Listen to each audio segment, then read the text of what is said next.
So hey guys, welcome back to our channel. So ഇന്ന് നമ്മൾ വീട്ടിൽ തന്നെ എങ്ങനെയാണ് ഈസി ആയിട്ട് ക്രോസൻറ്റ് ഉണ്ടാക്കണമെന്ന് നമ്മൾ സ്റ്റെപ്പ് ബൈ സ്റ്റെപ്പ് പറഞ്ഞു തരും.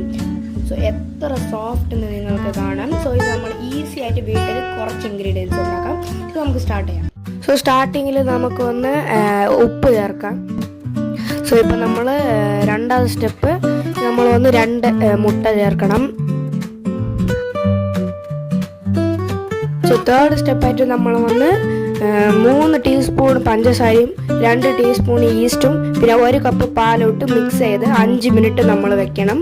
പിന്നെ അതിനെ നമ്മൾ മൈദ മാവിലിട്ട് കൊടുക്കാം. ഇപ്പോൾ നമ്മൾ ഒഴിച്ച മൈദ ഈസ്റ്റ് ഒക്കെ നല്ലോണം മിക്സ് ആക്കി കൊടുക്കാം. ഗൈസ്, ഞാൻ സ്റ്റാർട്ടിങ്ങിൽ പറയാൻ മറന്നുപോയി. സോ ഇത് ഉണ്ടാക്കാൻ ഞങ്ങൾ വന്ന് 500 ഗ്രാംസ് മൈദയാണ് എടുത്തിട്ടുള്ളത്.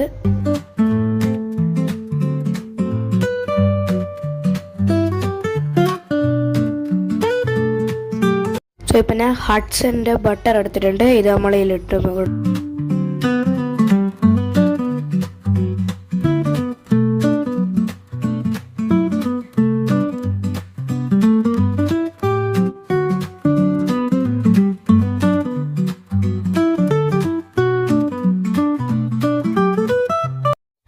ഞങ്ങൾ കുറച്ചും കൂടെ ബട്ടർ കുറച്ചിട്ടിട്ടുണ്ട്. നിങ്ങൾക്ക് വേണമെങ്കിൽ ഇന്നും കുറേ ഇടാം.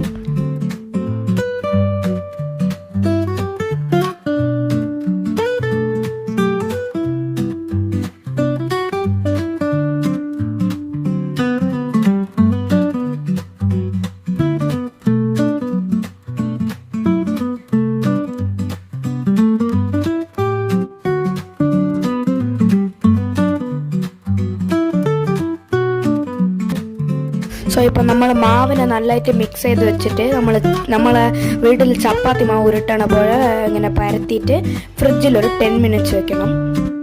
സോ 10 മിനിറ്റ്സ് കഴിഞ്ഞിട്ട് നമ്മളിതുപോലെ നല്ല വലിയ സൈസിന് ഇങ്ങനെ പരത്തി വിടണം.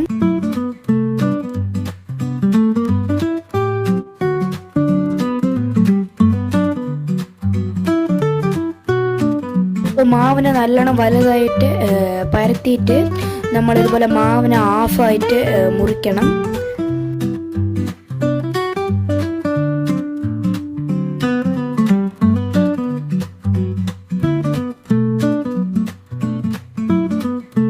സോ ഇപ്പം നമ്മൾ ആ സ്റ്റെപ്പ് തീർത്തിട്ട് നമുക്കൊന്ന് ബട്ടർ ഇല്ലെങ്കിൽ ചോക്ലേറ്റിന് ഇതുപോലെ പീസാക്കിയിട്ട് ക്രോസൻറ്റിൽ വെക്കാം.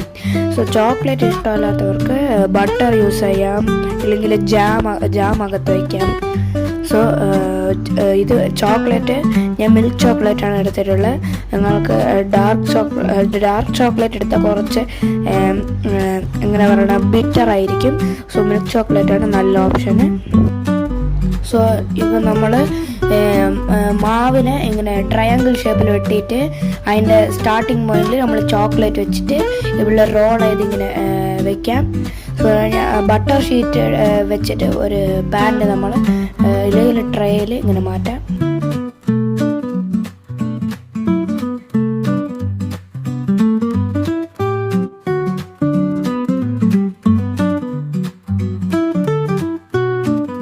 സോ ഞാൻ കാണിക്കുന്ന പോലെയാണ് ഒരു ആറോ മാർക്ക് കാണിച്ചിട്ടുണ്ടാവും, അതാണ് ചോക്ലേറ്റ്.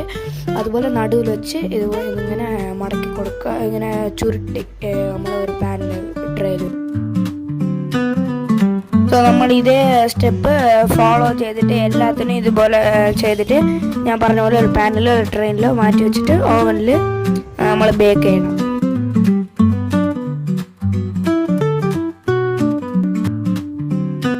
ഇപ്പം നമ്മൾ റോളാക്കിയ ക്രോസൻറ്റിൽ നമ്മൾ വന്ന് എഗ് വാഷ് ചെയ്തിട്ട് ഓവനിൽ ബേക്ക് ചെയ്തെടുക്കണം. സോ നമ്മൾ ഓവനിൽ 180 ഡിഗ്രി വെച്ചിട്ട് 10 മിനിറ്റ്സ് പ്രീ ഹീറ്റ് ചെയ്തിട്ട് നമ്മളെ ക്രോസൻറ്റിനെ 25 മിനിറ്റ് ബേക്ക് ചെയ്യണം.